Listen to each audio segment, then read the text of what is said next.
You think you can just waltz back into our lives after leaving Mom to rot? The words exploded from my sister, Claire Donovan, 33, her eyes blazing as she leaned across the polished table in St. Mary's Medical Center's meeting room. At 43, Natalie Hayes, stood quietly, absorbing her fury. Our mother, Margaret, clung to life in the neuro ward, felled by a sudden aneurysm. We were here with Dr. Nguyen to chart her treatment, but Claire was unraveling old wounds. Her fiancé, Ethan, lounged beside her, his smug grin sharpening the tension. "Claire, let's focus," I said, my voice calm, honed from years of defusing crises in rooms far more dangerous than this. My navy coat and simple blouse were deliberately understated, a shield I'd worn for decades to stay invisible. Focus. Claire's laugh was bitter, her bracelet jangling as she jabbed a finger at me. "You ghosted us, Natalie. For 22 years.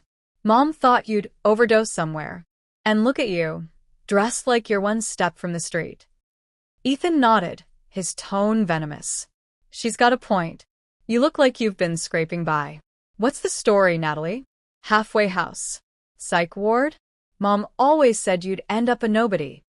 Their words pricked, but I'd faced worse: cartels, kingpins, death threats that kept me awake for years. They didn't know why I'd vanished, why I'd traded family for survival. Dr. Nguyen adjusted his glasses, uneasy. "We need to discuss Mrs. Hayes' treatment. The procedure is complex, high risk." "I'm deciding," Claire snapped. "I've been here, wiping Mom's tears while Natalie was what? Hiding in some dive bar." Ethan's smirk grew. "Or jail." That'd explain the blackout, the thrift store vibe, the way you clam up about your job. "Jail." The accusation landed like a punch. They thought I was a convict, a wreck. Claire's voice softened, patronizing. "Natalie, are you getting help? You look like you've been through a war zone." I stayed silent, their assumptions a familiar sting.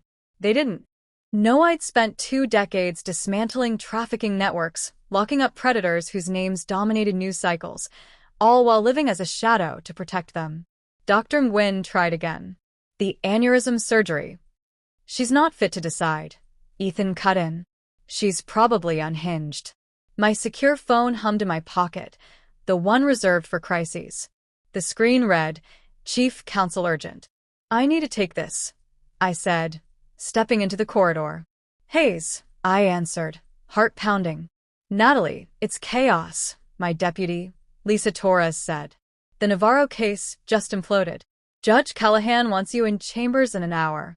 Defense is screaming evidence tampering, and she's calling for you specifically." The Navarro case, 5 years of my life, taking down a global smuggling ring. I'd lived under aliases, severed all ties to keep my family off the radar. "I'll be there," I said. "Oh, and the DOJ called," Lisa added. "You're in line for National Security Division Chief. Big win."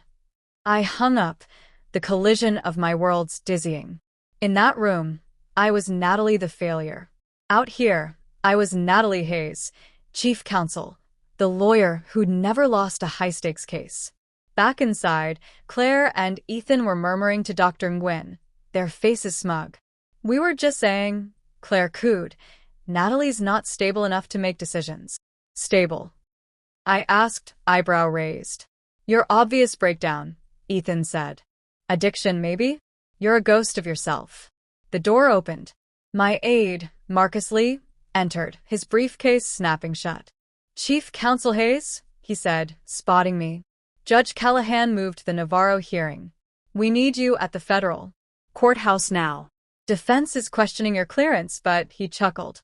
"As if anyone challenges Natalie Hayes. You crushed the Vegas syndicate." Claire's face paled. Chief Counsel. Marcus, unaware of the drama, scrolled his tablet. "Also, Homeland Security says your surveillance ops on the Torres network nabbed 10 arrests. They want a meeting." "And congrats." On the national security nod, huge. Silence choked the room. Claire's hands shook. Ethan's smirk vanished. I nodded to Marcus. "Onward." Dr. Nguyen's eyes widened. "You're the Natalie Hayes? The one who took down the Ortega ring?" Yes, I said simply. Claire's voice cracked. You were gone. Never called. I couldn't, I said. One slip, and the people I prosecuted, cartels, traffickers, would have come for you, for Mom. I stayed away to keep you breathing. Ethan blinked, stunned. But you look so plain. By design, I said. No one hunts a nobody. My phone buzzed. Navarro verdict. Guilty, all counts. Life without parole. Congrats, counselor. I showed Dr. Nguyen. Mom's surgery, green-lighted. Best care, no limits. Private suite, full security. Security. Claire whispered. 22 years of threats, I said. You learn to be careful. I faced them, voice firm.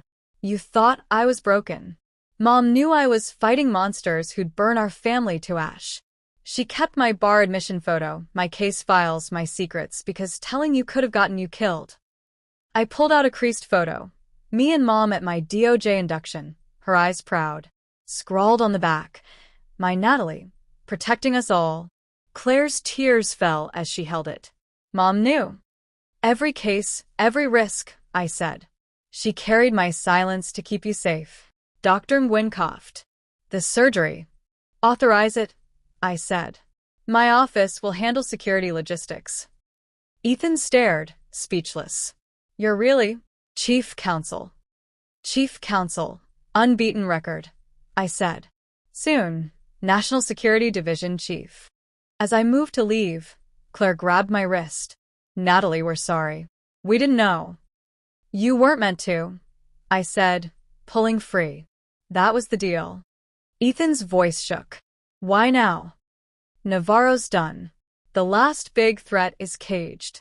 And Mom deserves both her daughters when she wakes. My phone rang. Chief Counsel Hayes, I answered, loud and clear. Yes, Judge Callahan. The defense's motion is baseless. They're kind for decades. I hung up, meeting their stunned eyes. That was a federal judge. I have a courtroom waiting. Claire's sobs followed me out, tears of realization. The sister she despised had been her shield. A text from Dr. Nguyen flashed. Margaret's asking for you. She's proud of your latest victory.